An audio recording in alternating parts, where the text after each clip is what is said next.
आज के इस वीडियो में डिस्कस करने वाले हैं हम लोग क्लास 12 फिजिक्स का chapter 4 moving charges and magnetism का 70 मोस्ट इम्पॉर्टेंट एमसीक्यू। तो स्वागत है हमारा YouTube channel Maxwell physics classes में। और मेरा लक्ष्य आप लोग को टॉपर बनाना है। आप लोग इस बात से परिचित हैं कि आपका जो बोर्ड एग्जाम है, आपका बोर्ड एग्जाम में एमसीक्यू का जो क्वेश्चन है, मल्टीपल चॉइस क्वेश्चन है, उसका संख्या को बढ़ा दिया गया है। इसीलिए आप लोग वैसे स्टूडेंट जो 12th बोर्ड की तैयारी कर रहे हैं उसे एमसीक्यू पर ध्यान देना जरूरी है। अगर आप लोग को सब्जेक्टिव क्वेश्चंस चाहिए तो डिस्क्रिप्शन में इसका लिंक दिया हुआ है। अगर आप मेरे चैनल पर नए होंगे तो चैनल को सब्सक्राइब कर लेंगे और वीडियो को लाइक करना नहीं भूलेंगे। तो चलिए हम टाइम वेस्ट किए बगैर आप लोग का जो भी इंपॉर्टेंट क्वेश्चन है वो आप लोग को बता रहे हैं। जो फर्स्ट नंबर प्रश्न है, फर्स्ट नंबर क्वेश्चन है, 1 टेस्ला इज इक्वल टू। यहाँ पर जो टेस्ला होता है मैग्नेटिक फील्ड का एसआई यूनिट होता है टेस्ला, और जो सीजीएस यूनिट होता है मैग्नेटिक फील्ड का वो होता है गॉस। तो यहाँ पर दोनों में रिलेशन है। एसआई यूनिट याद रखना है, टेस्ला होता है मैग्नेटिक फील्ड का, सीजीएस यूनिट होता है गॉस।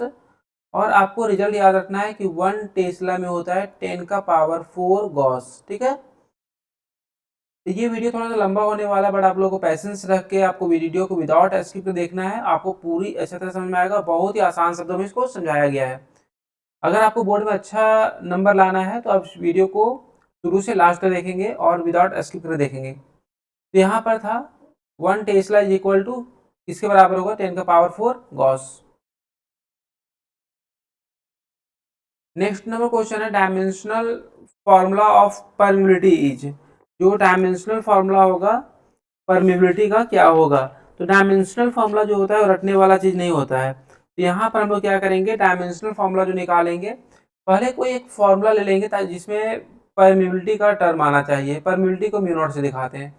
तो हम लोग एक रिजल्ट यूज करेंगे बी इक्वल टू, जो कोई भी सर्कुलर वायर में पड़े होंगे, एक सर्कुलर कॉइल में अगर करंट आई पास कर रहा है तो यहाँ पर जो सेंटर पे मैग्नेटिक फील्ड का वैल्यू निकालते हैं B equal to mu naught N I by 2 R. उसी रिजल्ट हम लोग यूज करेंगे B equal to mu naught N I by 2 R. यहाँ से म्यू नॉट का फॉर्मूला निकाल लेंगे। म्यू नॉट का फॉर्मूला हो जाएगा B into 2 R by N I. चलिए यहाँ से हम लोग निकालेंगे dimensional formula. Dimensional formula mu naught का निकालने के लिए हमको मैग्नेटिक फील्ड का चाहिए। अब मैग्नेटिक फील्ड का हमको याद नहीं है तो मैग्नेटिक फील्ड का फॉर्मूला यूज करेंगे।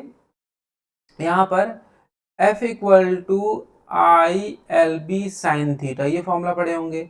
या तो फिर आप एक और फॉर्मूला पढ़े होंगे F equal to Q V B sine theta. ठीक है, दोनों फॉर्मूला में से किसी से निकाल सकते हैं। चलो इसी से निकालते हैं। तो यहाँ से B इक्वल टू फॉर्मूला हो जाएगा F by I L sine theta. Force का डायमेंशनल फॉर्मूला सबको आता है, क्या होता है, एम एल टी माइनस 2 होता है। करंट का तो एम्पियर ए हो जाएगा, और एल लेंथ का एल हो जाएगा। साइन थीटा डायमेंशनल होता है। एल से एल कट जाएगा यहाँ से, तो आपका जो डायमेंशनल फॉर्मूला निकल जाएगा एम एल जीरो, ये टी का पावर -2 रहेगा, और ए ऊपर जाएगा तो ये ए का पावर -1 हो जाएगा। ठीक है, ये डायमेंशन निकला मेरा किसका, मैग्नेटिक फील्ड का। मेरा काम हुआ नहीं है अभी तो हमको डायमेंशन निकाला म्यू नॉट का ना। चलिए कोई बात नहीं, तो हम लोग म्यू नॉट का निकाल लेंगे यहाँ से। जो अच्छे बच्चे हैं तो रटते नहीं, वो समझते हैं हर बात को, आपको समझना है। यहाँ से देखिए बी का जो मैग्नेटिक फील्ड निकाले, यहाँ पर मैग्नेटिक फील्ड का dimension M L zero T -2 A -1। चलिए ठीक है, और आर तो यहाँ डिस्टेंस होता है। डिस्टेंस का डायमेंशन क्या होता है, एल होता है।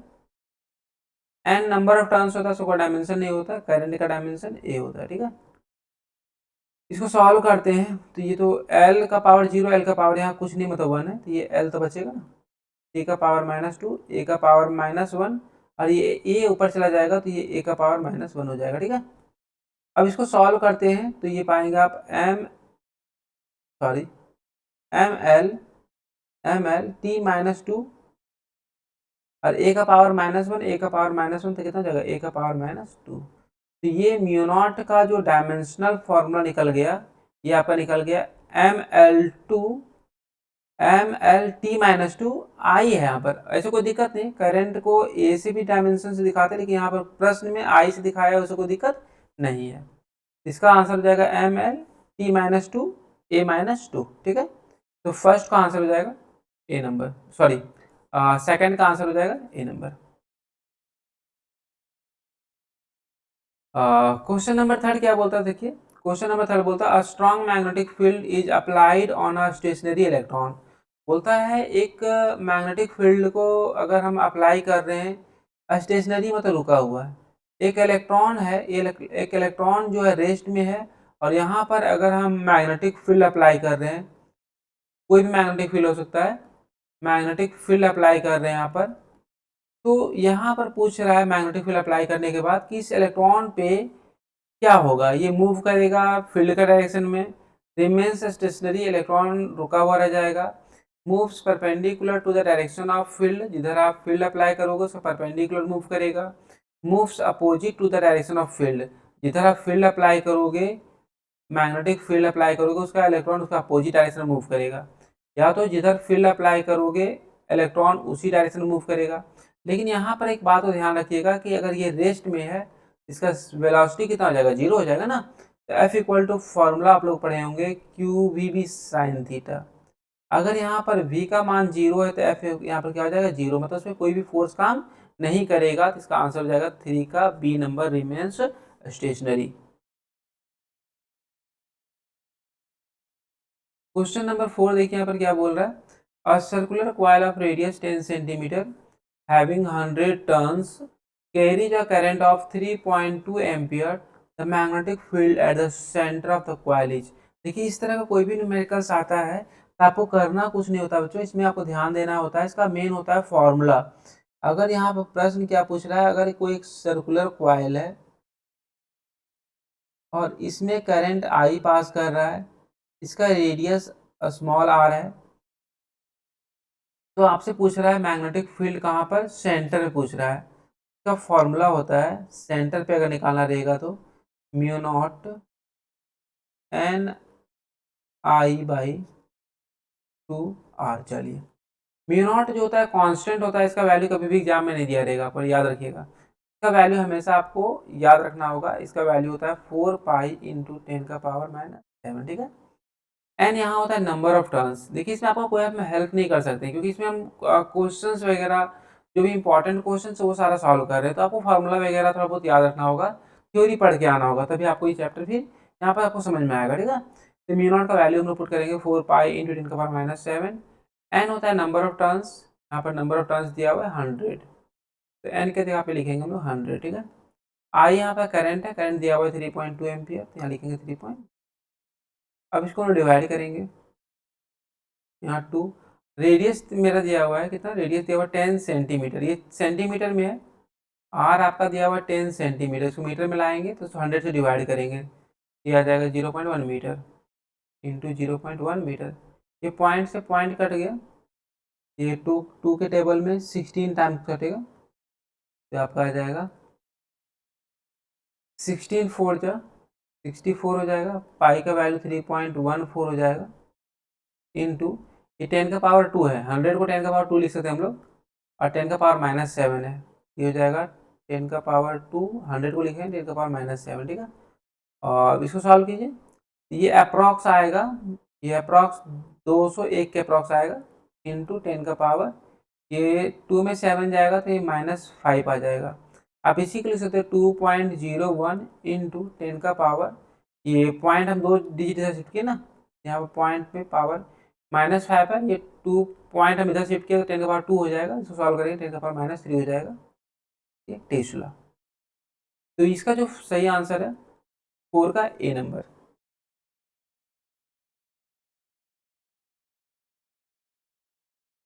क्वेश्चन नंबर 5 जो है बोलता है साइक्लोट्रॉन फ्रीक्वेंसी का वैल्यू, तो हम क्या किए, हम इसका टाइम पीरियड आप याद कर रखे हैं, T इक्वल टू फॉर्मूला होता है 2πm/क्यूबी, बहुत ही इंपॉर्टेंट फॉर्मूला है टाइम पीरियड का। तो फ्रीक्वेंसी पूछ रहा है ना, तो फ्रीक्वेंसी का उल्टा हो जाएगा, तो फ्रीक्वेंसी का फॉर्मूला हो जाएगा QB/2πm, तो इसका आंसर हो जाएगा QB/2πm। 5 का जो सही आंसर हो जाएगा ए नंबर हो जाएगा, इसका सही आंसर हो जाएगा। नेक्स्ट नंबर क्वेश्चन बोलता है एम्पियर सर्किटल लॉ क्या है, तो ये तो पता होगा हर एक बच्चे को। ये नियम क्या बोलता है, अगर कोई अगर आपको मैग्नेटिक फील्ड निकालना है तो इसमें स्टेटमेंट क्या बोलता है इसमें कि the line integral of magnetic field, तो इसको ऐसे लिखते हैं हम लोग, the line integral of magnetic field around a close path is equal to mu naught times होता है करंट का, म्यू नॉट टाइम्स होता है किसका, करंट का। इसका जो सही आंसर हो जाएगा B number, line integral of magnetic field होगा म्यू नॉट टाइम्स होगा किसका, करंट का, ठीक है। क्योंकि ये बोल रहा है यहाँ पर एच का टर्म है, यहाँ पर जे है, ये जे यहाँ पर करंट डेंसिटी है, तो करंट डेंसिटी का तो होगा नहीं, तो इसका सही उत्तर हो जाएगा बी नंबर। क्वेश्चन नंबर 7 यहाँ पर क्या बोल रहा है, क्वेश्चन नंबर 7 बोल रहा है यहाँ पर which of the following statement is correct, इसमें से कौन सा स्टेटमेंट आपका करेक्ट है। फर्स्ट नंबर यहाँ पर बोल रहा है इसमें the magnetic field in the open space inside the toroid is constant। फिर बोल रहा है the magnetic field in the open space exterior to the toroid is constant, the magnetic field inside the core of toroid is constant, the magnetic field inside the core of toroid is zero। यहाँ पर आपको ज़्यादा दिमाग नहीं लगाना, जो जो term आप सोलेनॉइड के लिए जो रिजल्ट यूज करते हो वही रिजल्ट आपको टोरॉइड के लिए यूज करना है। सोलेनॉइड और टोरॉइड में बहुत खास अंतर नहीं होता है, ये स्प्रिंग जैसा शेप रहेगा, इसे सोलेनॉइड बोलते हैं हम लोग। अगर इसी को हम लोग रिंग के आकार में कर दें, रिंग के आकार में कर दें, यही टॉरबाइट हो जाएगा, ठीक है। दोनों का रिजल्ट भी सेम होता है, मैग्नेटिक फील्ड का जो वैल्यू होता है म्यू नॉट एन आई होता है, ठीक है। ये जो रिजल्ट यूज करते हैं हम लोग इनसाइड मतलब कोर के लिए यूज करते हैं, तो इसमें जो आंसर होगा the magnetic field inside the core of toroid is constant, 7 का सी आंसर हो जाएगा इसका, एक्सटीरियर में वैल्यू 0 होता है इसका।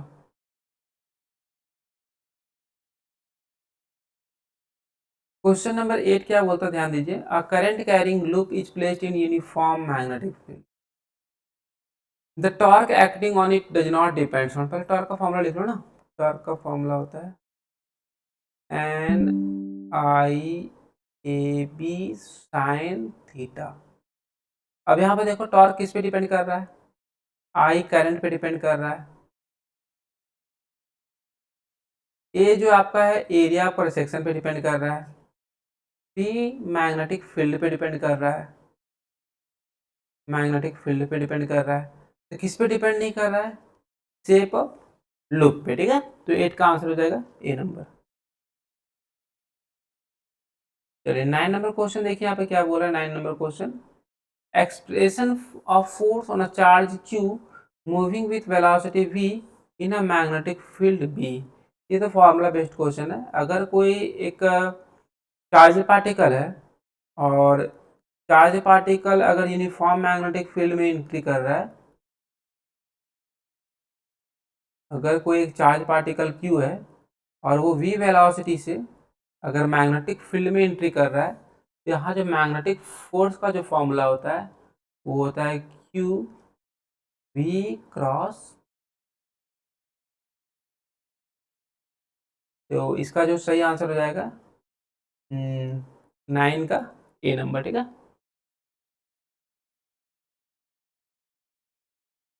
Magnetic field of 5 tesla is equal to, चलिए एक बात आप याद रखिएगा कि मैग्नेटिक फील्ड का जो यूनिट होता है एस आई यूनिट होता है टेस्ला, और एक और यूनिट होता है एस आई यूनिट जो होता है मैग्नेटिक फील्ड का टेस्ला होता है, और एक और यूनिट होता है weber per metre square, weber per metre square. तो आपसे पूछा गया 5 टेस्ला किसके बराबर होगा, तो 5 वेबर पर मीटर स्क्वायर के बराबर होगा, तो 5 वेबर पर मीटर स्क्वायर करेगा, तो 10 का आंसर क्या हो जाएगा A number.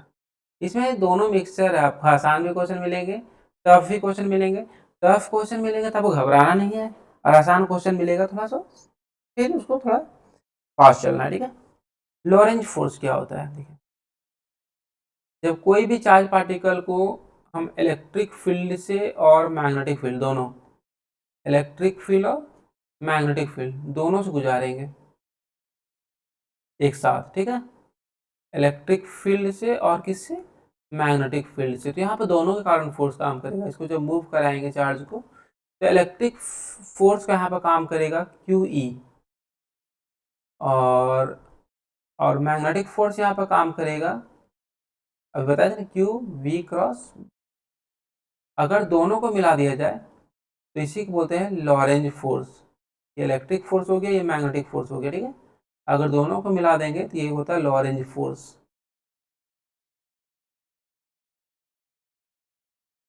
Electric force plus magnetic force, तो ये हो जाएगा Q E plus Q V cross, Q common ले लीजिए तो यहाँ हो जाएगा ई प्लस वी क्रॉस।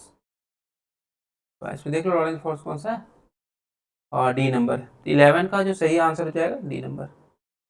यहाँ कुछ नहीं बताया गया, बताया गया अगर कोई चार्ज पार्टिकल इलेक्ट्रिक और मैग्नेटिक दोनों से पास कर रहा है तो वहाँ पर दोनों फोर्स काम करेगा, इलेक्ट्रिक फोर्स भी और मैग्नेटिक फोर्स, दोनों को मिला देंगे तो हम क्या बोलेंगे, लॉरेंज फोर्स, ठीक है। क्वेश्चन नंबर 12 बोलता है which of the following is not a unit of magnetic induction. देखिए यहाँ पर मैग्नेटिक इंडक्शन नाम, वो थोड़ा सा नाम चेंज कर दिया है, ये मैग्नेटिक फील्ड के बारे में बात कर रहा है, ठीक है, सबको कंफ्यूज नहीं होना। तो मैग्नेटिक फील्ड का यूनिट होता है क्या, not a unit, not a unit बोल रहा है यहाँ पर। देखिए एक तो ऐसा यूनिट होता है, ये तो टेस्ला हो गया, ये भी ऐसा यूनिट हो गया, ये तो सीजीएस यूनिट हो गया, तो यूनिट कौन नहीं है, और स्टेट। तो यहाँ पूछा तो नॉट अ यूनिट, ध्यान ध्यान रखिएगा। तो 12 का सही आंसर हो जाएगा सी नंबर। क्वेश्चन नंबर 13 बोलता है a charge plus Q is sent through a magnetic field, the force acting on it is maximum when the angle between the direction of motion of the charge particle and the magnetic field. वही same चीज़ है। अगर कोई charge particle को v velocity से magnetic field B से गुजारा जा रहा है तो इसका फॉर्मूला आपको पता है, मैग्नेटिक फोर्स का फॉर्मूला होता है क्यू वी क्रॉस बी, ठीक है। अब क्रॉस को हटाएंगे तो क्या होगा आपको पता है, अगर इसका क्रॉस को हटाएंगे तो इसको ऐसे लिख सकते हैं Q V B sine theta. अब यहाँ आपसे पूछा गया किस तरह जा रहा है, ये मैक्सिमम लेके जाना है, ये एंगल की तरफ हो गया, तो थीटा का वैल्यू कितना रखेंगे, 90 डिग्री। अब 90 ही क्यों रखेंगे, क्योंकि साइन 90 का वैल्यू 1 होता है और ये मैक्सिमम वैल्यू देता है, इसीलिए इसका सही आंसर हो जाएगा 13 का सी 90 डिग्री। नेक्स्ट क्वेश्चन हम देखते हैं when charge particle enters a uniform magnetic field it's kinetic energy. देखिए तो काइनेटिक एनर्जी का फॉर्मूला सबको पता है, क्या होता है formula, half M V square. अगर कोई एक charge particle uniform magnetic field में एंट्री करता है तो उसका जो स्पीड होता है, स्पीड वहाँ पर कांस्टेंट होता है। तो यहाँ से पता चला स्पीड अगर कांस्टेंट है तो काइनेटिक एनर्जी भी क्या होगा, उसका कांस्टेंट हो जाएगा। काइनेटिक एनर्जी भी कांस्टेंट, मास तो वेरी करेगा नहीं। तो 14 का जो सही आंसर है A number. Tesla is the unit of, time waste नहीं करेंगे, मैग्नेटिक फील्ड का यूनिट है। The radius of the trajectory of a charge particle in uniform magnetic field is directly proportional. तो रेडियस का फॉर्मूला होता है R equal to M B by Q B. अब यहाँ से कि डायरेक्टली प्रोपोर्शनल में कौन हो गया, एक तो मास हो गया और एक उसका वेलोसिटी हो गया। तो या फिर ऐसे बोल सकते हैं एम भी की जगह पे डायरेक्ट हम मोमेंटम लिख सकते हैं, ठीक है। तो आर डायरेक्टली पी हो जाएगा, मोमेंटम भी तो होगा ना, मास इंटू वेलोसिटी मोमेंटम होता है ना, मोमेंटम को पीछे दिखा रहे हैं। तो इसका जो सही आंसर हो जाएगा सी नंबर, 16 का सही आंसर हो जाएगा सी नंबर। ऐसा यूनिट क्या होगा परमिबिलिटी का, देखिए अभी बताया था ना फॉर्मूला वहाँ पर, B equal to mu naught N I by 2 R. यहाँ से म्यू नॉट का फॉर्मूला निकाल लो, ये हो जाएगा B into 2 R by N I, ठीक है। मैग्नेटिक फील्ड का यूनिट तो सबको पता है ना, मैग्नेटिक फील्ड का जो यूनिट होता है क्या होता है, टेस्ला। मैग्नेटिक फील्ड का यूनिट जो होगा वो हो जाएगा आपका टेस्ला। ये आर तो डिस्टेंस होता है, डिस्टेंस का मीटर, और एन नंबर ऑफ टर्न्स का कोई यूनिट नहीं होगा, करंट का हो जाएगा एम्पियर। इसको सॉल्व करेंगे तो हो जाएगा टेस्ला मीटर पर एम्पियर। तो आपको याद रखना है, ऐसे इसका वैल्यू याद रखना ना, 4 pi into 10⁻⁻7 Tesla metre per ampere. ये डायरेक्ट वैल्यू याद रखिएगा, काम आएगा। ठीक है, तो इसका आंसर कौन सा हो जाएगा, टेस्ला मीटर पर एम्पियर। 17 का बी नंबर। अब देखो महारथी एक और क्वेश्चन लेकर आ गया है, सेम क्वेश्चन है। तो वहाँ भी निकाले थे ना हम लोग, क्या निकाले थे, tesla metre per ampere. Tesla का एक और यूनिट होता है weber per metre square, weber per metre square. ये हो गया मीटर पर एम्पियर। सॉल्व कीजिए तो m का पावर -2 m का पावर 1 तो हो जाएगा weber per metre per ampere. तो 18 का आंसर हो जाएगा बी नंबर। क्वेश्चन नंबर 19 क्या बोलता था, force between two parallel wire 2 × 10⁻⁷ newton पर metre placed 1 metre apart to each other in vacuum the electric current flowing through the wire. ये वाला बहुत ही इंपॉर्टेंट टॉपिक है, ये सब याद रखिएगा। अगर दो वायर है, दोनों वायर के बीच का डिस्टेंस स्मॉल डी है, इससे करंट जा रहा है I1, इससे करंट जा रहा है I2। ठीक है, यहाँ फोर्स का फॉर्मूला याद कर लीजिएगा, F = दोनों वायर के बीच फोर्स काम करेगा μ0 I1 I2 बाई, ये तो लेंथ हो जाएगा, दोनों वायर के बीच का डिस्टेंस डी हो जाएगा। ठीक है, अब यहाँ बोलता है कि F का वैल्यू दे दिया है 2 × 10⁻⁷, μ0 का वैल्यू कितना था 4 पाई × 10⁻⁷। और इलेक्ट्रिक करंट नहीं पता है, यहाँ पर I1 I2 को छोड़ देंगे हम लोग, और ये तो हो जाएगा 2 पाई, और डिस्टेंस दे दिया यहाँ पर 1 मीटर। ये तो कटेगा, ये 2 से 2 कट जाएगा, पूरा टर्म कट जाएगा। तो I1 I2 का वैल्यू कितना आ जाएगा 1। तो कहने का मतलब अगर इसमें 1 एम्पियर करंट जाएगा, इसमें 1 एम्पियर करंट जाएगा, तो दोनों के बीच जो फोर्स काम करता है, कितना काम करता है 2 × 10⁻⁷ न्यूटन पर मीटर। तो इसका आंसर हो जाएगा ए नंबर।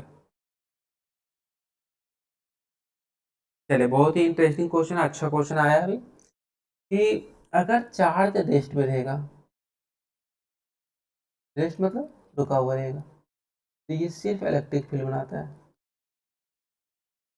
और अगर यही चार्ज आपका मोशन में आ जाएगा, तो ये दोनों चीज बनाएगा, इलेक्ट्रिक प्लस मैग्नेटिक फील्ड। इसका सही आंसर हो जाएगा both electric and magnetic field. अगर अभी तक आप वीडियो को लाइक नहीं किए होंगे तो वीडियो को लाइक कर देंगे, नहीं तो बाद में भूल जाते हैं, हमको पता है। देखिए नेक्स्ट क्वेश्चन 21 नंबर क्वेश्चन बोलता है, if in a circular coil A of radius r current I is flowing and in another coil B of radius 2r current 2I is flowing, then the ratio of magnetic field BA and BB produced by them will be। ये बहुत आसान प्रश्न है। मैं दो coil लेना आपको, पहला कॉइल ले लिए, इसका रेडियस डबल लेना है, एक दूसरा कॉइल ले लिया, पहले वाले का रेडियस r है और कॉइल बी का रेडियस कितना है 2r है। एक कॉइल ए हो गया, एक कॉइल बी हो गया। इसमें करंट कितना जा रहा है I, और इसमें करंट कितना जा रहा है 2I। ठीक है, अब दोनों का निकालो वैल्यू। इसका फॉर्मूला क्या होता है μ0 n I बाई 2r। ये ए का निकल गया। ठीक है, बी का निकालिए। μ0 तो कांस्टेंट नंबर तो दिया नहीं है यहाँ पर, करंट दिया हुआ है 2I, और इसका रेडियस लेना है इस बार 2r। तो देखिए रेडियस यहाँ पर फॉर्मूला में होता है 2r, तो रेडियस की जगह पे हम लोग क्या करेंगे, r के जगह पे लिखेंगे 2r,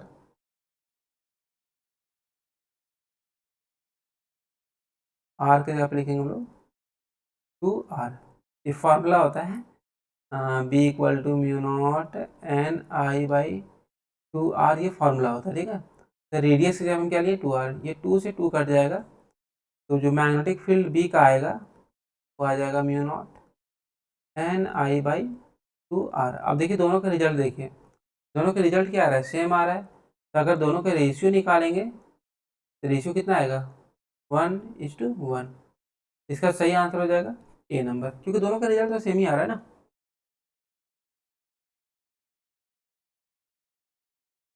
क्वेश्चन नंबर 22 बोलता है a charge particle moves through a magnetic field perpendicular to its direction, then kinetic energy changes but the momentum is constant.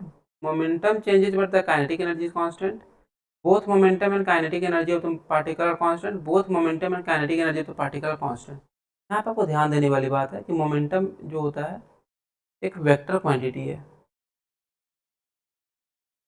अगर कोई एक चार्ज पार्टिकल मैग्नेटिक फील्ड में मूव कर रहा है तो वो एक सर्कुलर पाथ बनाता है, और सर्कुलर पाथ बनाएगा तो यहाँ पे वेलोसिटी चेंज करेगा तो मोमेंटम वेरी करेगा, ठीक है। लेकिन काइनेटिक एनर्जी क्या होगा, कांस्टेंट होगा, क्योंकि यहाँ पर स्पीड जो होता है कांस्टेंट होता है।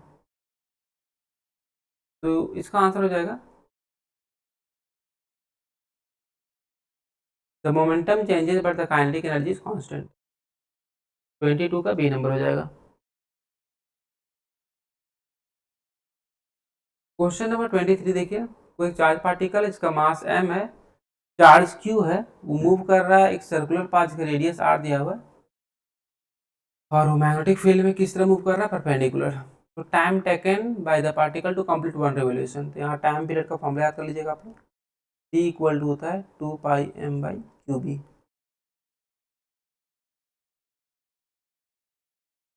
इसका तो सही आंसर हो जाएगा डी नंबर, 23 का डी नंबर। उसी से मिला जुला प्रश्न 24, वही टाइम पीरियड से मिला जुला है, 2πm/qb जो होता है। तो यहाँ पर आपसे सवाल पूछा गया कि बताओ कि टाइम पीरियड जो होता है वो किस पे डिपेंड नहीं करता है, मास पे डिपेंड करता है, चार्ज पे डिपेंड करता है, मैग्नेटिक फील्ड पे डिपेंड करता है। चार्ज पे डिपेंड करता है, मास मैग्नेटिक फील्ड का स्पीड पे ही डिपेंड नहीं करता है। तो 24 का सही आंसर हो जाएगा ए नंबर। 25 में क्वेश्चन बोलता है charge q is moving in a uniform magnetic field b such that velocity is perpendicular to b, then the force acting on the charge. तो F M equal to formula होता है Q V P sine theta. Theta का value दिया हुआ है 90 degree. F M equal to हो जाएगा, perpendicular मतलब नहीं पता इतना जी, 90 साइन 90 का वैल्यू सबको पता होगा, इसका वैल्यू हो जाएगा 1 नहीं भी लिखेंगे तो चलेगा।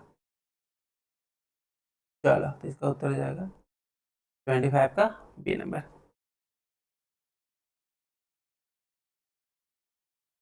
नेक्स्ट क्वेश्चन बोला two thin long parallel wire separated by distance D carry a current of 1 ampere in the same direction. चलो बहुत अच्छा प्रश्न है, याद रखना है सेम डायरेक्शन में अगर दो वायर है, दोनों वायर में करंट का डायरेक्शन सेम रहेगा तो ये अट्रैक्ट करता है, पहली बात याद रखना है। और अगर अपोजिट रहेगा तो क्या करेगा, रिपेल करेगा, ठीक है। तो रिपेल वाला तो होगा नहीं क्योंकि डायरेक्शन सेम है, तो रिपेल वाला पर उड़ा दो आराम से, रिपेल उड़ गया ना। अब देखो इसमें कौन सा अट्रैक्ट वाला में डिस्टेंस का स्क्वायर नहीं होता है, डी होता है नीचे ये वाला, दोनों के बीच का वायर का डिस्टेंस डी होता है, डी स्क्वायर नहीं होता है। तो इसका सही आंसर हो जाएगा 26 का ए नंबर। एमसीक्यू में बहुत बार क्या होता है ना, ऑप्शन देख के भी आप आंसरिंग कर सकते हो वहाँ पर, ठीक है, थोड़ा सा दिमाग लगाना होता है। इसमें if a current is pass through a spring then the spring will देखिए यहाँ पर क्या प्रश्न पूछा है, अगर कोई एक स्प्रिंग है,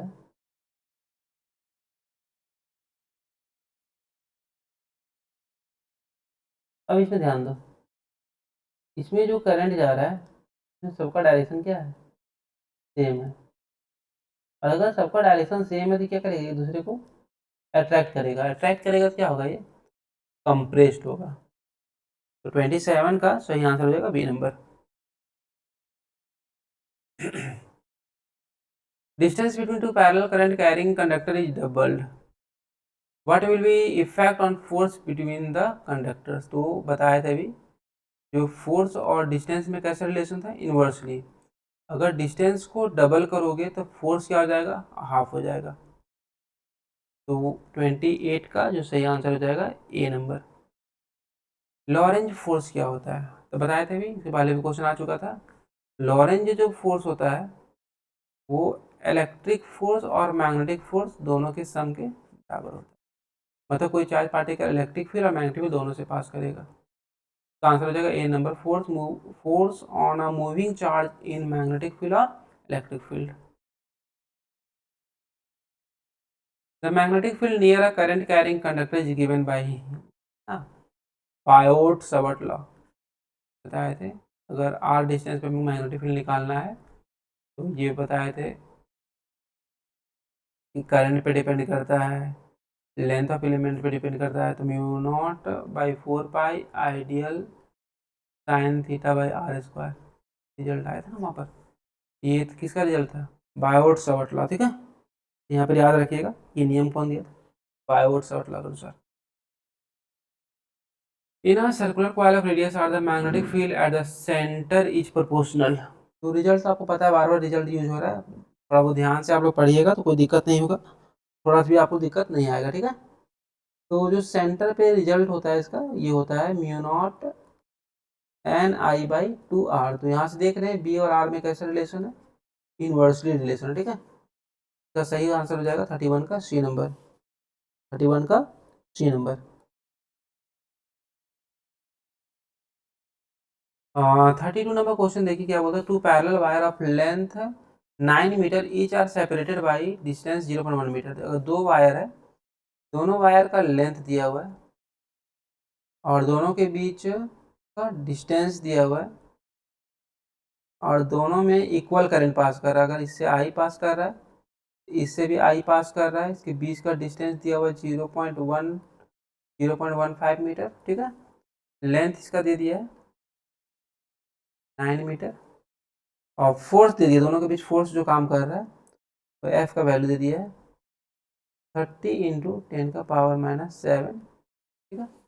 तो करंट क्या होगा, तो करंट का फॉर्मूला बताया था ना, फोर्स का फॉर्मूला होता है mu not I1 I2 L by 2 पाई। चलिए इसको वैल्यू पुट कीजिए, एफ का वैल्यू 30 इंटू 10⁻⁻7 पुट करेंगे हम लोग। म्यू नॉट का वैल्यू पता है ना 4 पाई इंटू 10⁻⁻7। I1 I2 नहीं पता था, आई इंटू आई क्या हो जाएगा, आई स्क्वायर हो जाएगा। लेंथ तो 9 दिया हुआ था, यहाँ पर लेंथ 9 मीटर और 2 पाई और डिस्टेंस था 0.15 ना, 0.15 मीटर, 0.15। ये 2 पाई से तो 2 टाइम्स गया, 10⁻⁻7, 10⁻⁻7 कट गया और ये पॉइंट हटाएंगे तो ऊपर 2 जीरो जाएगा। 15 के टेबल में ये 6 बढ़ जाएगा और एक जीरो यहाँ पर रह जाएगा और ये 2 के टेबल में ये जाएगा, कितना टाइम जाएगा, 15 टाइम्स ना, और ये 15 के टेबल में 64 टाइम्स जाएगा। तो ये तो हो गया 4 I² इक्वल टू, ये हो इधर तो कुछ सब कट गया तो 1 आ गया था। तो यहाँ से हम रिजल्ट देखेंगे, ये हो जाएगा I² इक्वल टू 1/4। तो आई का वैल्यू कितना हो जाएगा, √1/4, तो 1/2, 0.5 एम्पियर। 32 का जो सही आंसर हो जाएगा डी नंबर। अब प्रश्न है सोलेनोइड से। 1.5 मीटर लॉन्ग है, 0.4 सेंटीमीटर उसका डायमीटर है, 10 टर्न्स पर सेंटीमीटर लेंथ है, ठीक है। करंट दिया हुआ है तो मैग्नेटिक फील्ड क्या होगा, मैग्नेटिक फील्ड का फॉर्मूला होता है mu naught equal to, sorry B equal to mu naught N आई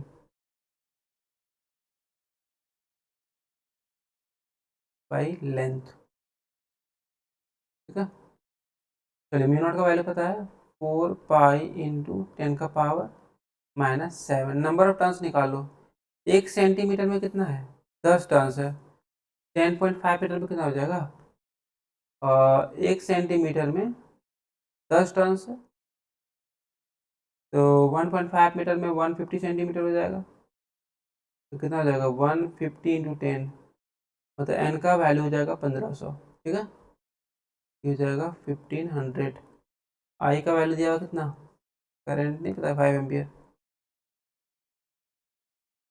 और इसका लेंथ दिया हुआ था 1.5 मीटर, ठीक है। तो सॉल्व करो, सो कितना आ रहा है देखो, पॉइंट हटाएंगे तो ये 0 जाएगा, 5 के टेबल ये तो कट जाएगा ना 100 टाइम्स, ये 5 4 या 20 पाई हो जाएगा। एक जीरो एक्स्ट्रा है यहाँ पर, तो ये 2 जीरो एक्स्ट्रा है, ये 3 जीरो हो जाएगा, 10 का पावर 3, 10 का पावर -7, ठीक है। इसको जब सॉल्व कीजिएगा तो ये हो जाएगा 20, या इसी को 2 पाई लिख सकते हैं, ये -7 प्लस 3 तो -4 हो जाएगा, और एक 10 यहाँ पर एक्स्ट्रा है, तो ये तो 4, 10 का पावर -3 टेस्ला। तो इसका जो सही आंसर है 33 का हो जाएगा एन नंबर, ठीक है। चलिए एक बार फिर से आप मिला लीजिए, देख लीजिए यहाँ पर कहीं कोई दिक्कत है तो। फिर हम नेक्स्ट हम लोग क्वेश्चन देखेंगे 34 नंबर। 34 नंबर जो क्वेश्चन है यहाँ पर देख पा रहे हैं आप, 34 नंबर जो क्वेश्चन है वो आपका बहुत ही आसान प्रश्न है, इसमें तो कुछ करना नहीं है। इसमें पूरा a very high magnetic field is applied to stationary charge. वही सेम प्रश्न है, अगर कोई चार्ज रुका हुआ है वहाँ कितना भी आप मैग्नेटिक फील्ड अप्लाई कर दो तो चार्ज जो है क्या एक्सपीरियंस करेगा, फोर्स एक्सपीरियंस नहीं कर पाएगा, क्योंकि बताया था फॉर्मूला, मैग्नेटिक फोर्स का फॉर्मूला होता है Q V B sine theta, ठीक है। अगर चार्ज स्टेशनरी चार्ज है तो वेलोसिटी जीरो हो जाएगा ना, वेलोसिटी जैसे जीरो होगा तो फोर्स का वैल्यू क्या कर देगा, वो जीरो कर देगा, मैग्नेटिक फोर्स का वैल्यू। तो नो फोर्स का आंसर हो जाएगा 34 का डी नंबर। अगर एक पॉजिटिव चार्ज इंटर किया मैग्नेटिक फील्ड में और travel parallel but opposite to the field, the charge feels and experience, देखिए ध्यान दीजिएगा, एफ इक्वल टू फॉर्मूला होता है Q V B sine theta. यहाँ जो थीटा होता है वो एंगल होता है, angle between velocity and magnetic field. अगर ये पैरेलल रहेगा या तो एंटी पैरेलल रहेगा, पैरेलल रहेगा तो थीटा का वैल्यू 0 डिग्री, एंटी पैरेलल रहेगा थीटा का वैल्यू 180 डिग्री, और दोनों ही केस में साइन का वैल्यू 0 होगा, तो यहाँ पर कोई भी फोर्स काम नहीं करेगा। तो 35 का आंसर हो जाएगा डी नंबर। 36 नंबर क्वेश्चन देखिए, 36 नंबर क्वेश्चन बोलता है the radius of motion of charge particle orbiting in a magnetic field, तो direct formula R equal to M B by Q B. इसका जो सही आंसर हो जाएगा 36 का बी नंबर। 37 नंबर क्वेश्चन देखिए, कोई एक इलेक्ट्रॉन है, इसका मास दिया हुआ है, चार्ज दिया हुआ है, रेडियस दिया हुआ है, वेलोसिटी दिया हुआ है, तो मैग्नेटिक फील्ड पूछा है, तो डायरेक्ट फॉर्मूला निकल जाए। कौन सा फॉर्मूला लगा है, R equal to M V by Q B ना, यहाँ से बी निकाल लीजिए, तो ये हो जाएगा, बी ऊपर चला जाएगा, एम भी ऊपर आ जाएगा, बी ऊपर चला जाएगा, आर नीचे आ जाएगा, बी इक्वल टू हो जाएगा M B by R Q, ठीक है। अब यहाँ पर वैल्यू सबको पुट करते हैं हम लोग, एम का, वी का, आर का, क्यू का, देखते हैं यहाँ पर क्या होता है। मास दिया हुआ है यहाँ पर 9.1 10 का पावर -31 इंटू वेलोसिटी दिया हुआ है 10 का पावर 6, आर का वैल्यू दिया हुआ है रेडियस 0.5 इंटू चार्ज दिया हुआ है 1.6 इंटू 10 का पावर -19, ठीक है। सॉल्व कीजिए, कितना आएगा देखिए, ये पॉइंट से पॉइंट हट गया, 91 हो जाएगा, ये 5 हो जाएगा, और ये पॉइंट हटाएंगे तो ऊपर 10 हो जाएगा, तो 16 हो जाएगा, ठीक है। अब ये सॉल्व करो इसको, -31 और 10 का पावर 1 तो कितना जाएगा, -30, ये +19 हो जाएगा, ये हो जाएगा 91/80, और ये माइनस करो तो 10 का पावर -11 गड़बड़ है, चेक करते हैं यहाँ पर। ये 6 छूट रहा है शायद हम लोग का ना, ये 6 छूट जा रहा है यहाँ पर, +6 हो जाएगा यहाँ पर, +6। तो इसका आंसर हो जाएगा 91/80 इंटू 10 का पावर -5। तो सॉल्व करोगे तो आएगा 1.13 इंटू 10 का पावर -5 टेस्ला, ठीक है। तो 37 का जो सही आंसर, 37 का जो मेरा सही आंसर हो जाएगा वो मेरा ए नंबर आ जाएगा, 37 का ए नंबर। बहुत ही आसान प्रश्न था, कुछ करना नहीं था, ये फॉर्मूला को याद रखना था। यहाँ से बी का जो फॉर्मूला निकाल लिए mv/r³ सबका वैल्यू पुट करके इसको सॉल्व कर दिए।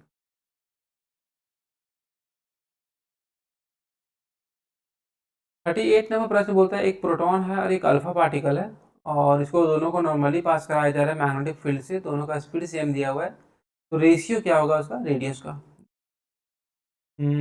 तो अभी आर इक्वल टू फॉर्मूला क्या बताया, mv/qb, ठीक है। पहले हम निकालेंगे प्रोटॉन का, तो मास किसका लेंगे, प्रोटॉन का, स्पीड तो वही रहेगा, चार्ज लेंगे प्रोटॉन का, मैग्नेटिक फील्ड वही रहेगा। अब हम निकालेंगे अल्फा पार्टिकल का, मास लेंगे अल्फा पार्टिकल का, स्पीड सेम रहेगा, चार्ज लेंगे अल्फा पार्टिकल का, मैग्नेटिक फील्ड सेम रहेगा, नहीं बोल रहा है, ठीक है। दोनों का रेशियो ना, दोनों को डिवाइड कर दो,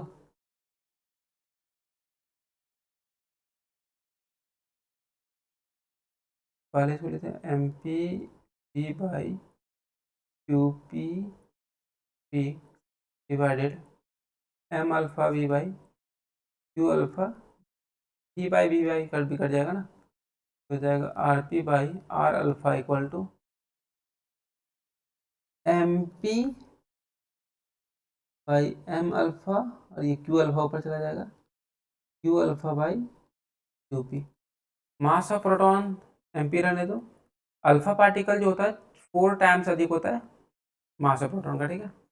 चार्ज जो होगा अल्फा पार्टिकल का 2e के बराबर होगा, प्रोटॉन का चार्ज e के बराबर होगा। mp से mp कट गया, e से e कट गया, ये 2 के टेबल में 2 टाइम्स कटेगा, तो rp/r अल्फा जो आ गया 1/2 आ गया, या फिर बोल सकते हैं 1:2 आ गया। तो इसका 38 का जो सही आंसर हो जाएगा बी नंबर। 39 नंबर बोलता है electron is moving in a region of electric field and magnetic field, it will gain energy from. तो इसका आंसर हो जाएगा इलेक्ट्रिक फील्ड, बट क्यों होगा वो समझिए कि मैग्नेटिक फील्ड में क्या होता है, कोई भी जो चार्ज होता है वो सर्कुलर पाथ में घूमता है, यहाँ पर वर्क डन क्या होता है, जीरो होता है, इसीलिए वहाँ पर कोई उसका एनर्जी में कोई चेंजिंग नहीं हो पाता है। याद रखना है सिर्फ इलेक्ट्रिक फील्ड में वो एनर्जी गेन करेगा। Maximum kinetic energy, right formula याद रखना है, 40 का सी हो जाएगा। एक साइक्लोट्रॉन है जो ऑपरेट करता है, फ्रीक्वेंसी दिया हुआ है 12 मेगाहर्ट्ज, मास दिया हुआ है, चार्ज दिया हुआ है, और इसमें आपसे पूछ रहा है to accelerate deuteron the necessary field is. तो फ्रीक्वेंसी का फॉर्मूला करेंगे F इक्वल टू qb/2πm, ठीक है। तो यहाँ से बी निकाल लीजिए आप, तो ये हो जाएगा 2πm F/चार्ज क्यू। चलो सबको वैल्यू पुट करो, 2 का वैल्यू 3.14, मास दिया हुआ है,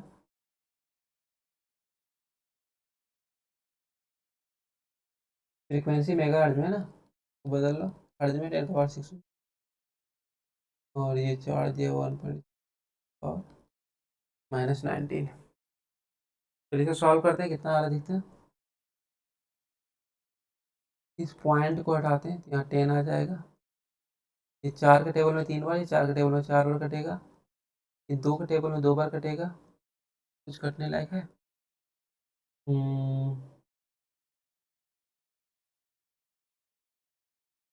चलिए ठीक है, ये 2 के टेबल में 5 टाइम्स कटेगा, ये आ जाएगा अप्रॉक्स 3 3 जा 9, 5 जा 45।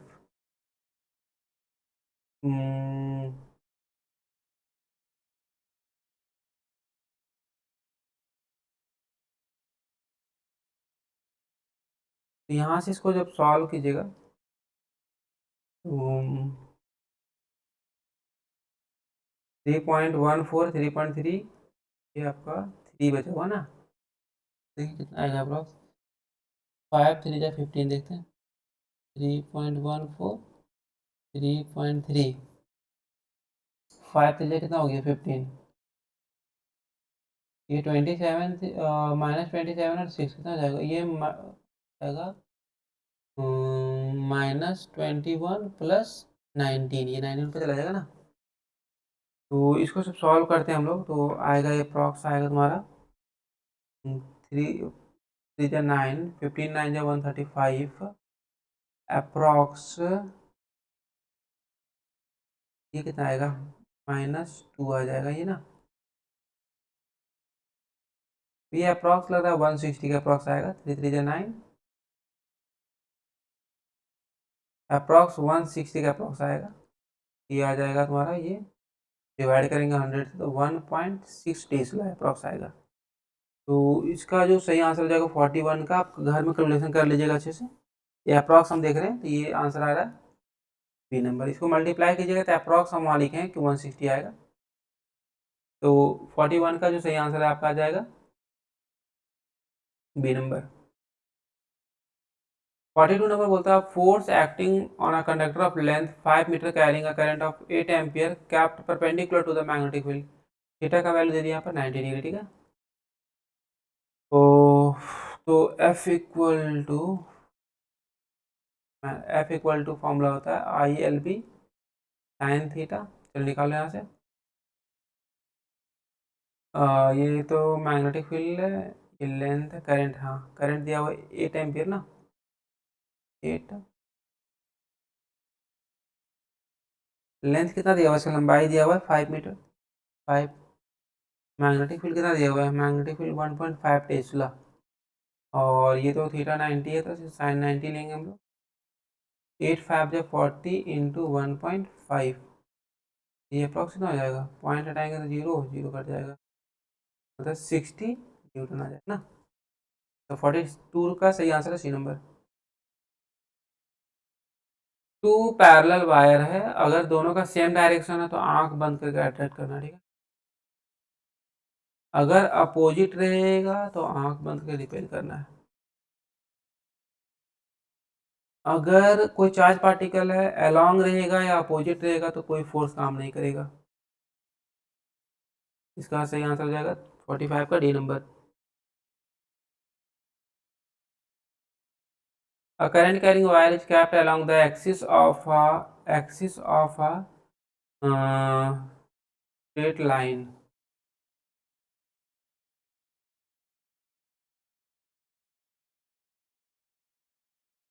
चलिए देखिए, अगर बोलता है जो एक यहाँ पर जो मैग्नेटिक फील्ड का डायरेक्शन होता है वो एक्सिस के अलॉन्ग होता है। अगर इधर ही कोई भी एक वायर करंट कैरिंग वायर रखा जाएगा तो दोनों का डायरेक्शन सेम होगा, तो एफ इक्वल टू फॉर्मूला होता है I L B sine theta. अगर दोनों का डायरेक्शन सेम रहेगा, थीटा का वैल्यू जीरो रहेगा, तो यहाँ पर एफ का वैल्यू कितना हो जाएगा, जीरो। तो will not exert any force in the circular loop. 46 का आंसर हो जाएगा D number. If the beam of electrons and proton moves parallel, ध्यान दीजिएगा यहाँ पर, ये बहुत इंपॉर्टेंट क्वेश्चन है, ठीक है। इलेक्ट्रॉन और प्रोटॉन है, इलेक्ट्रॉन है और प्रोटॉन है, ध्यान दीजिएगा,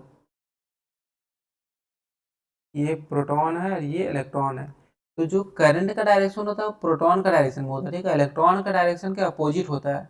यहाँ पर बोल दिया दोनों मूव कर रहा है पैरेलल, करंट देखा जाए तो अपोजिट हो जाएगा यहाँ पर, क्योंकि इलेक्ट्रॉन के अपोजिट डायरेक्शन में करंट होता है, ठीक है। और जो प्रोटॉन का डायरेक्शन होता है वो करंट का डायरेक्शन होता है, ध्यान दीजिएगा। यहाँ से करंट दोनों का अपोजिट हो गया, तो इसीलिए क्या होगा, ये सेम में अट्रैक्ट करता है, यहाँ रिपेल। बहुत सारे लोग यहाँ सेम देखिएगा, कहाँ गया, सेम देखिएगा तो इसको आप अट्रैक्ट मार्क आओगे, लेकिन गलत हो जाएगा, क्योंकि यहाँ पर क्वेश्चन में करंट नहीं दिया हुआ, इलेक्ट्रॉन और प्रोटॉन है। इसमें दोनों कारण जो करंट बनेगा दोनों का डायरेक्शन क्या होगा, उल्टा होता है। आप देखिएगा वहाँ पर इस तरह का रहता है, जो पढ़े होंगे इलेक्ट्रिक करंट में, कि इलेक्ट्रॉन जिधर जाता है उसका अपोजिट डायरेक्शन में करंट होता है। करंट का डायरेक्शन कितना होता है, positive terminal to negative terminal.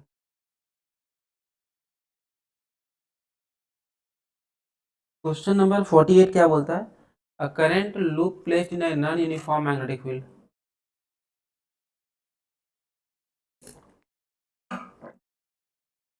अगर नॉन यूनिफॉर्म है तो यहाँ पर दोनों काम करेगा, फोर्स भी काम करेगा, टॉर्क भी काम करेगा। इसका आंसर हो जाएगा फोर्स एंड अ टॉर्क। 48 का D number. 49 number direct formula है।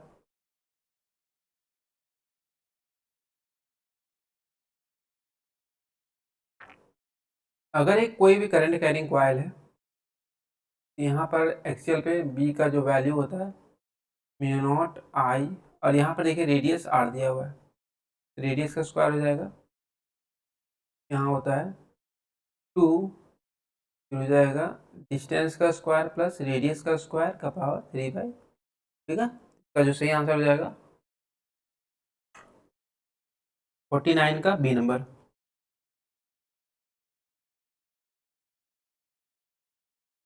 50 नंबर बोलता है charge particle enters a magnetic field H with initial velocity making angle 45 degree.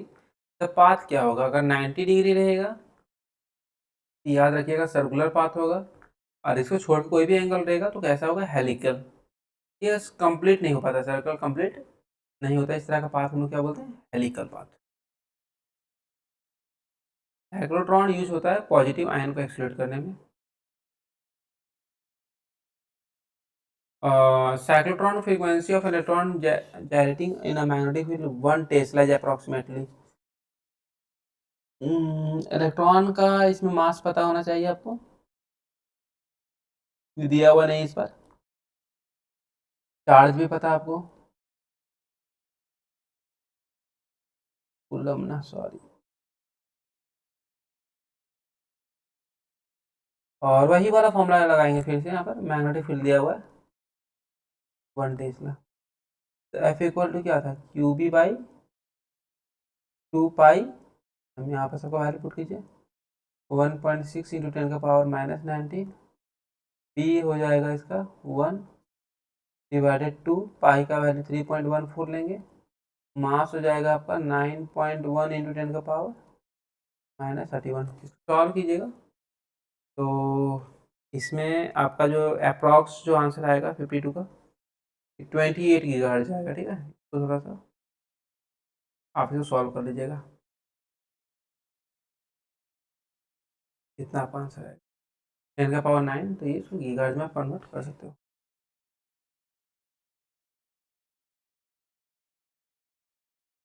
Fifty three का जो क्वेश्चन है ये बायवर्ट सावर्ट लॉ से जुड़ा हुआ है, और इसमें बहुत ही आसान है, इसमें कुछ आपको करना नहीं है।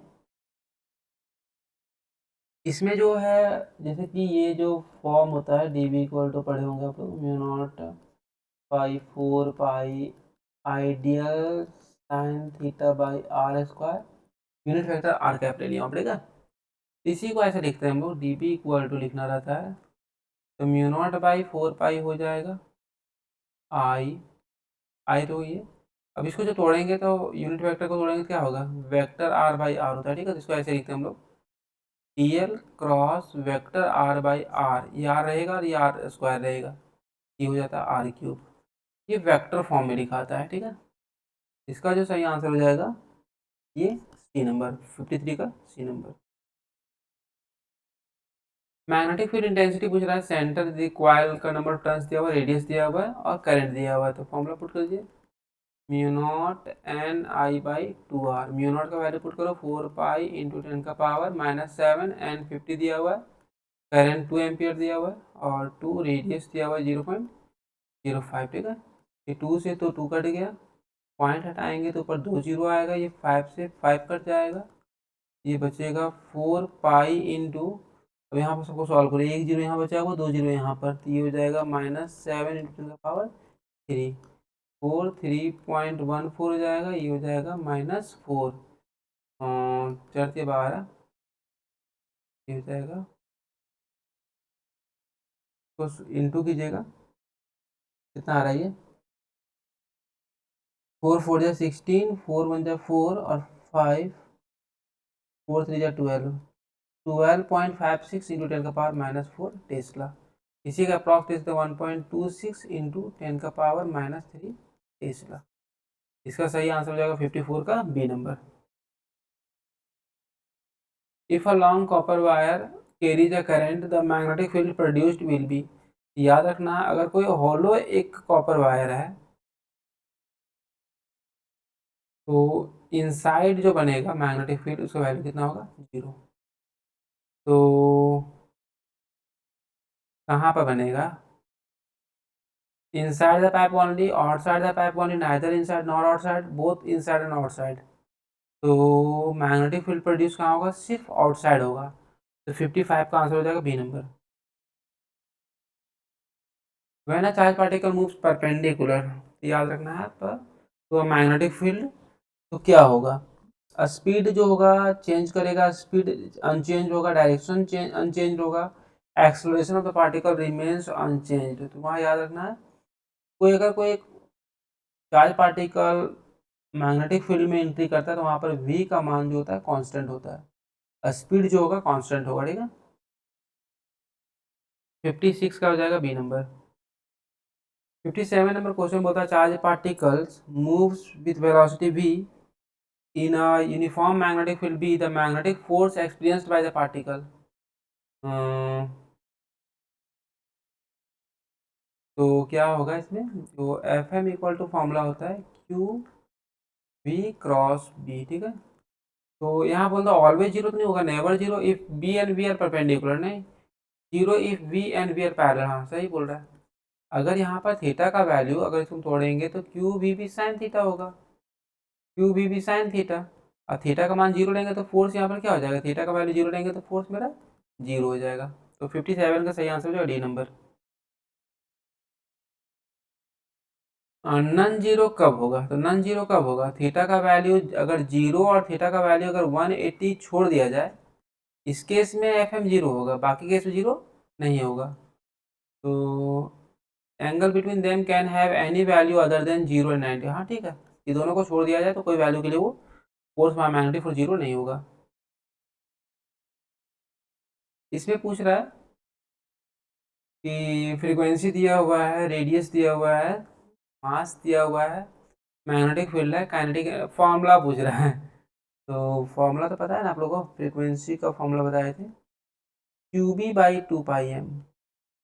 यहाँ से फ्रीक्वेंसी इलेक्ट्रॉन का चार्ज तो ई के बराबर हो जाएगा, E B by 2 pi M, ठीक है। तो बी निकाल लो यहाँ से, तो बी इक्वल टू हो जाएगा 2 pi M mu by E, 2 pi M mu, दो ऑप्शन आ रहा है बी का ना, ये तो नहीं होगा, ये नहीं होगा। काइनेटिक एनर्जी का फॉर्मूला होता है ये।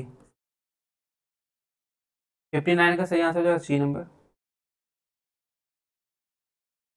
60 नंबर क्वेश्चन बोलता है कि इसमें एंगल कितना बनना चाहिए, तो वो तो बायोट सावर्ट लॉ में तो फॉर्मूला पता है ना आप लोगों को, mu naught by 4 pi ideal sine theta by R square था। थीटा का वैल्यू ऑब्वियसली कितना रखेंगे, 90 डिग्री।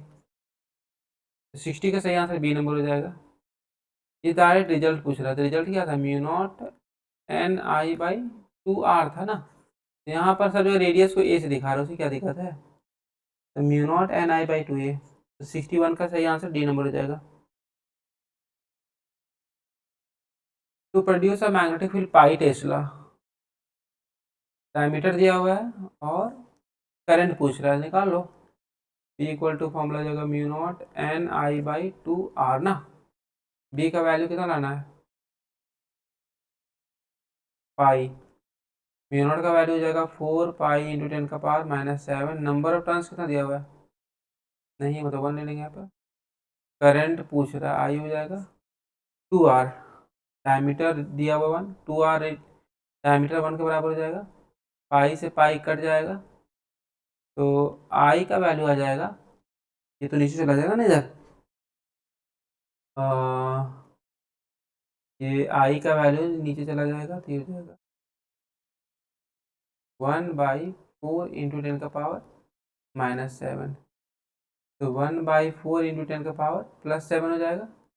तो डिवाइड करेंगे तो 0.25 × 10⁻7 हो जाएगा, इसी से 2.5 × 10⁻6 एम्पियर। तो 62 का जो सही आंसर हो जाएगा मेरा सी नंबर। ये सब जो प्रश्न है ना, इसमें आपको कुछ करना नहीं होता, डायरेक्ट फॉर्मूला बेस्ड है, डायरेक्ट वैल्यू डेटा पुट करो, इसको न्यूमेरिकली सॉल्व करना, ठीक है। 63 नंबर बोलता है 20 एम्पियर करंट है, वो लॉन्ग स्ट्रेट वायर से पास कर रहा है, तो इंटेंसिटी क्या होगा, कितना डिस्टेंस पे, 10 सेंटीमीटर पे। तो ये तो बहुत ही आसान प्रश्न था। अगर कोई एक वायर है उसमें करंट आई जा रहा है, तो आर डिस्टेंस पे जो मैग्नेटिक फील्ड का फॉर्मूला होता है mu naught I by 2 pi R होता है, ठीक है। म्यू नॉट का वैल्यू पुट कर देंगे 4 पाई इंटू 10⁻⁷। करंट दिया हुआ है यहाँ पर 20 एम्पियर, 2 पाई रेडियस दिया हुआ है, मतलब रेडियस नहीं, डिस्टेंस 0.1 मीटर, ये सेंटीमीटर में था। ये तो 2 बार घटेगा, 2 दूना 4, 400 गुना 10⁻⁷ टेस्ला। मैग्नेटिक फील्ड का यूनिट क्या होता है, टेस्ला ना, टेस्ला आया। तो इसको सॉल्व करेंगे तो 4 इंटू ये 2 जीरो है ना, तो ये ऊपर चला जाएगा, तो ये -5 टेस्ला आ जाएगा। तो 63 का आंसर हो जाएगा A number. The force on a charge due to magnetic field can act on a charge which is at rest, which is moving in the direction of magnetic field opposite, नहीं perpendicular। तभी काम करेगा जब angle कितना बनेगा, angle यहाँ पर 90 रहेगा। पहला वाला केस में क्या हो गया, v जीरो था, fm जीरो हो जाएगा। थीटा का वैल्यू अगर जीरो रहेगा तो भी fm जीरो हो जाएगा, और थीटा का वैल्यू अगर 180 रहेगा तो भी fm क्या हो जाएगा, मैग्नेटिक फोर्स जीरो हो जाएगा, ठीक है। रेडियस का फॉर्मूला पता है ना, M V by Q B. तो कौन सा फॉर्मूला है इसमें, एम वी, और इलेक्ट्रॉन है ना, तो इलेक्ट्रॉन का चार्ज क्या होता है, ई के बराबर होता है, आर इक्वल टू जाएगा M V by E B, M V by E B. 65 का डी नंबर आंसर हो जाएगा, ठीक है। लास्ट नंबर क्वेश्चन है, what is the magnitude of magnetic force per unit length of a wire carrying a current of 5 ampere and making an angle 30 degree, direction of uniform magnetic field 0.1 tesla. चलो ठीक है, तो यहाँ formula निकालो, F equal to होता है formula I L B sine theta, ठीक है।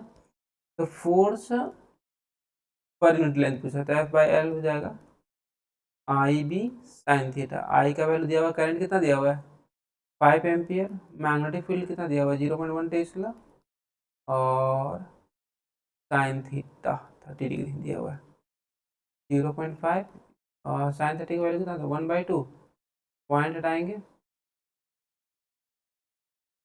ये 1/4 मतलब कितना 0.25 न्यूटन पर। इसका आंसर हो जाएगा 66 का ए नंबर।